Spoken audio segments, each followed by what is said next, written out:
જય શ્રી કૃષ્ણ મિત્રો, મારી ચેનલમાં તમારા બધાનું ફરીથી સ્વાગત છે। હવે આઈટીઆઈ કરેલ અને ડિપ્લોમા કરેલને પણ સરકારી નોકરીની તક મળી રહેશે, કેમ કે આરઆરબીની મોટા પાયાની ભરતી આવી ગઈ છે।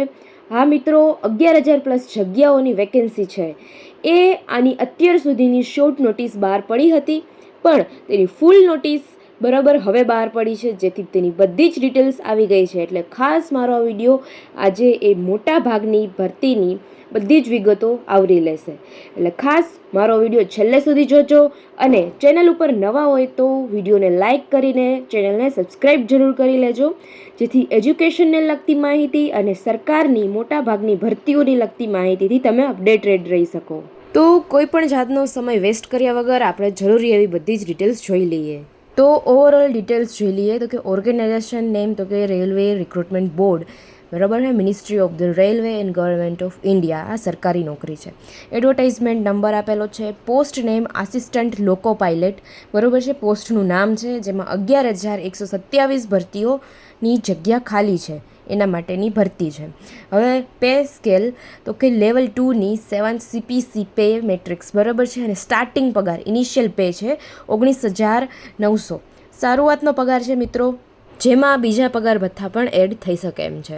હવે આપણે ડેટ્સ જોઈ લઈએ તો કે ઓપનિંગ ઓફ ઓનલાઈન એપ્લિકેશન શરૂઆત ક્યારથી કરવાની તો કે 15/5/2026, જ્યારથી ઓનલાઈનમાં તમે એપ્લાય કરી શકવાના છો એની ઓફિશિયલ વેબસાઇટ ઉપર જઈને। છેલ્લી તારીખ છે તમારે 14/6/2026, બરાબર છે, એટલે છઠ્ઠા મહિનાની 14 તારીખે, અને ફી તમારે 2 દિવસ એક્સટેન્ડ વધારી દીધેલી છે કે 16/6/2026, જેમાં ફી ભરવાની છેલ્લી ડેટ છે। અને મોડિફિકેશન એપ્લિકેશન તો કે તમારે કોઈ પણ ફોર્મમાં તમારા જે ઓનલાઈન ભરેલું છે એમાં સુધારા વધારા કરાવવા હોય તો એના માટેનો સમયગાળો આપેલો છે 17/6 લઈને 26/6 સુધીનો। હવે કેટેગરી વાઇઝ જગ્યાઓ જોઈ લઈએ કે જે કાસ્ટ પ્રમાણે કેટલી જગ્યાઓ સરકારે બહાર પાડેલી છે।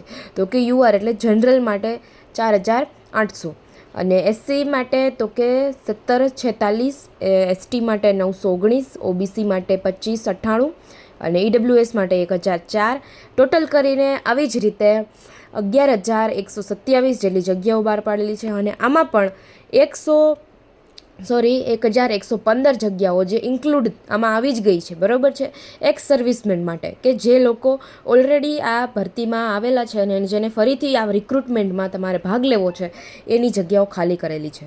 હવે મિત્રો, તમને આમાં અમુક પ્રશ્ન થતા હશે કે અમુક માહિતીઓ અથવા તો તમે જાણો છો એ પ્રમાણે કે ખૂટતી હોય એવી લાગે છે, પણ એવું નથી। આખી જનરલ નોટિફિકેશન આવેલી છે, બરાબર છે, તો હું તમને A to Z એની બધી જ માહિતી દેવા જઈશ ને તો અડધી કલાક જેટલો પણ વિડીયો ઓછો પડશે। એટલે જે મહત્ત્વની માહિતી છે, જે તમારે મેઇન જાણવા જેવી છે, એ બધી જ વસ્તુઓ તમને કહું છું, જેમ કે આ એજ્યુકેશનલ ક્વોલિફિકેશન, બરાબર છે, તો કે ઓપ્શન એ મેટ્રિક્યુલસ પ્લસ આઈટીઆઈ, બરાબર છે। હવે ખાસ મેટ્રિક્યુલસ એટલે સર્ટિફિકેટ જોઈએ, બરાબર, એમાં આઈટીઆઈ કરેલું, બરાબર છે, એનું સર્ટિફિકેટ તમારે ગમે એમાં નહીં, પણ અમુકના તમને ડિટેલ્સ આપેલી છે, જેમ કે હું તમને કહી દઉં, મેઇન નોટિફિકેશનમાં કેટલી બધી કેટેગરી છે કે જેમાં તમે આઈટીઆઈ કરેલું હોય તો તમે આમાં ભાગ લઈ શકો એમ છો। હું બધી જ કેટેગરી નાખવા જાઉં તો આની 1 નહીં 3 સ્લાઇડ થશે, જેથી કરીને મેં ટૂંકમાં જણાવેલું છે।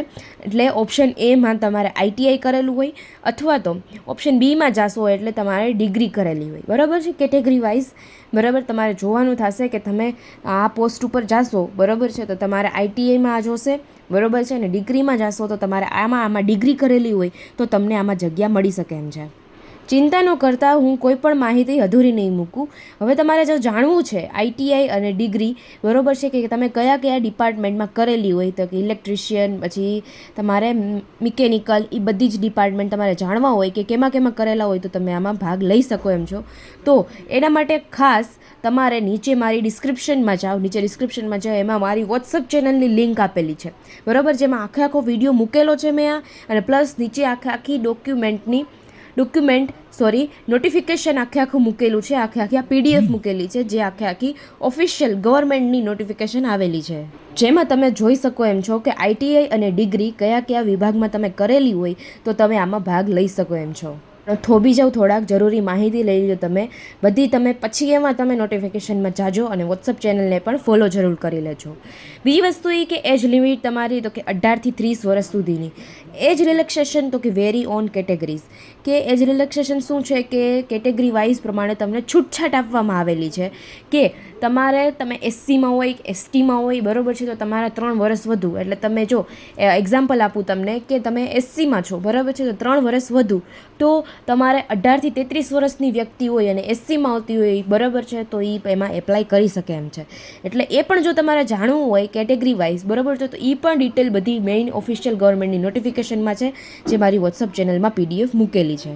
હવે આપણે એપ્લિકેશન ફી જોઈ લઈએ કે ઓલ કેન્ડિડેટ્સ, બરાબર, પણ એમાં કન્ડિશન આપેલી છે એક્સપેક્ટેડ બિલો કેટેગરી, બરાબર છે, એટલે જે નીચેની કેટેગરી આપેલી છે SC ST એક્સ સર્વિસમેન, બરાબર, એના સિવાયની બધી કેટેગરીવાળાને ₹500 ફી ભરવાની છે, એક્ઝામિનેશન ફી લખેલી, બરાબર.